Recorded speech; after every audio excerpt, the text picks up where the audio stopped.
Hello and welcome to my channel. Thanks a million to everyone who liked and subscribed so far. Hope you enjoyed the next 3 stories coming up.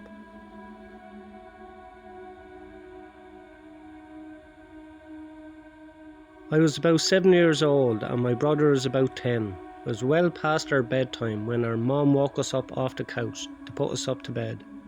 Our dad worked construction out of town back then, so it was often just the 3 of us in the house, for weeks at a time. Up the stairs and to the immediate right was our parents' bedroom. Going left put you in the middle of the hallway. Taking another left down the hallway led to my brother's room. The opposite end was my room, which was also across the hall from our upstairs bedroom. At either end of the hallway, our windows' doors were always kept locked and rarely used. The door on my end led to the balcony overlooking our front yard, and the door on my brother's end opened up to our back porch. My brother and mother often had the habit of waking up in the middle of the night to use the bathroom. I only knew this because I was a light sleeper, and they just couldn't help flushing with the door wide open. This night, however, my brother stopped on his way to his room and came back towards the bathroom. I'm going to try to pee before I go to bed. The past few nights I've been too afraid to walk to the bathroom. I kept seeing a man wearing stripes at the end of the hallway. I don't know if my mom wrote it off as my brother telling ghost stories to try to scare me, or if she was already half asleep and didn't catch it, but she didn't react at all to my brother's confession. I, on the other hand, was terrified by it. The fear of seeing a ghost like that at the end of the hallway or through the window is the reason I started running from the stairs to the bedroom at night. Years later, when I was about 18, my mom and I were having a conversation in her car about a dog we had a very short time. When I was little, we were sharing stories about Mac's tendencies towards destroying my shoes and other unruly behaviours. When my mum blurted out, "Do you remember that time I opened the front door for the cops and Max ran inside to the kitchen and started tearing open the big bag of dog food we had got?" This really caught me by surprise, because in all my years I lived in the house, we never once called the cops. I asked her what she was talking about, and she looked equally surprised, as if she had just revealed something by accident. "Oh, that's right, I never told you because you were too young at the time. One night I woke up hearing noises outside my window, and when I looked I saw a man staring into the bedroom." She went on to describe how turning on the lights caused him to take off running, and how she grabbed my dad's pistol before calling the cops. I can't remember all the details I gave. When they showed up, tall white male wearing a striped shirt and jeans, short dark hair, or something like that, she said. It matched the description of the man they were looking for in the area. It turns out he had escaped from jail on a murder charge. Now I know it sounds so obvious hearing these 2 stories back to back.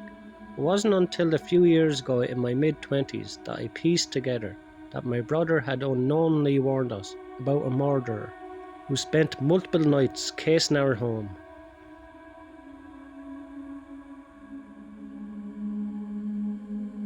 This happened about 15 years ago. I was 21 years old and I was living in my very first apartment. It was a small bachelor apartment in a sketchy area. I grew up in a town that was known to be rough and tough, but I knew how to handle myself and learned at a young age to keep my head down and to not go looking for trouble. My apartment building was behind a bar. A lot of the customers of the bar would stand outside to smoke. When they stood outside, they would be looking at my apartment. Most of the people who were out smoking kept to themselves. A few would nod and say hello if I passed by. There was never any issues until one evening when I came home from work. I passed the bar and saw this extremely tall man outside smoking. As I passed, he stared at me. I gave him a slight nod, but he didn't acknowledge me. He just continued to stare. It made me uncomfortable, but I didn't think much of it. About an hour later, I heard a knock on my door. It was odd because you have to buzz people into the building.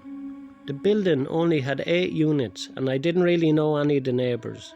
I froze because I really didn't want to talk to anyone, but the knocking continued. I finally shouted out, but there was no response. I shouted again, "Who's there?" and the voice said, "It's Tom." I didn't know anyone named Tom. So I shouted back, I don't know anyone named Tom. You must have the wrong apartment. The voice said, you may not know me, but I know you. Open up so we can talk. I went over to the peephole, and it was the tall dude from the bar. I loudly said, leave me or I'll call the cops. I heard his footsteps walk away and heard the building door open and then close. He was gone, or so I thought. A few minutes later I peeked out the window and he was standing in the parking lot. He seemed to be talking to himself at this point.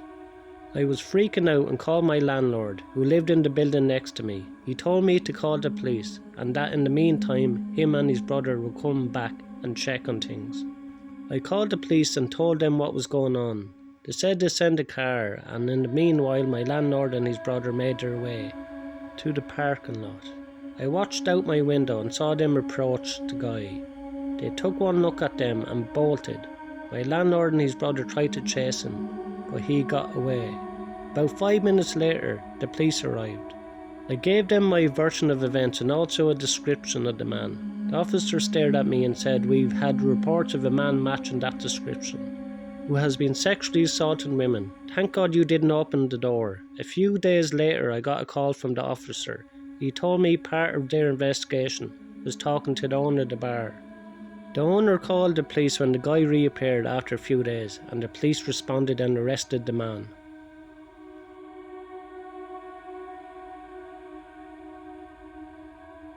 This happened around 3 nights ago and I'm still going crazy trying to figure out. I just moved into a new apartment 1 month ago and I'm still unpacking and settling in. I've been using my parents' address as my mailing address all my life, who lives a few towns over. 3 nights ago my parents called me at about 2 a.m. They were totally freaked out and proceeded to tell me the story. Apparently at 1 a.m. someone started banging on the front door and repeatedly ringing their doorbell. My stepdad walked downstairs and opened the door, leaving the front glass door closed and locked. There was a man standing outside who looked at least in his mid-30s, with a black hoodie on. He had the hood pulled around his face. He didn't have any distinguishing facial features, facial hair or tattoos. The only thing my stepdad said is that he looked to be Hispanic. Neither my stepdad or my mother, who was watching the whole thing out the window, recognised the man. He said, I'm so sorry to bother you. I'm looking for... And then he proceeded to give them my full name. My stepdad played dumb and said, who? The man proceeded to state my full name again and said that my boyfriend was worried because I didn't come home that night. He claimed to be a friend of my boyfriend and told my stepdad that they were both out looking for me. Worried because I didn't show up at home. I didn't have a boyfriend. I live by myself with my 3 dogs and haven't been in a relationship for the past 6 months. Here's the weird part. My stepdad asked the guy what boyfriend he was talking about, and the man told him the name of the boyfriend I had when I was in 10th grade, nearly 20 years ago. My boyfriend in 10th grade had a very unique Italian name, and I've never met anyone with the full name even close to his. He said my high school boyfriend's name a few more times to ensure my stepdad heard him, and repeated that they were very worried, asking for me.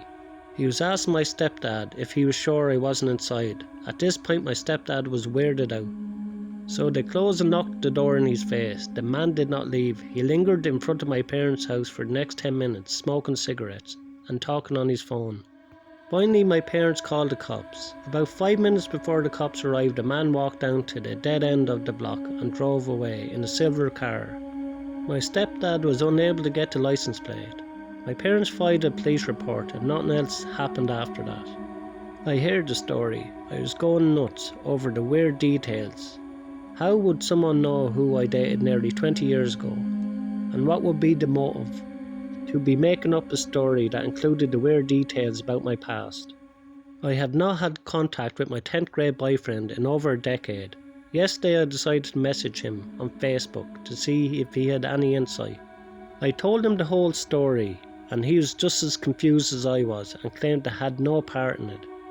I am at a loss. I'm also really freaked out that some strange man is going through this much trouble at 1 a.m. to look for me. If you like these stories, you will like the next 3 stories up in the box above. Thanks a million to everyone who liked and subscribed.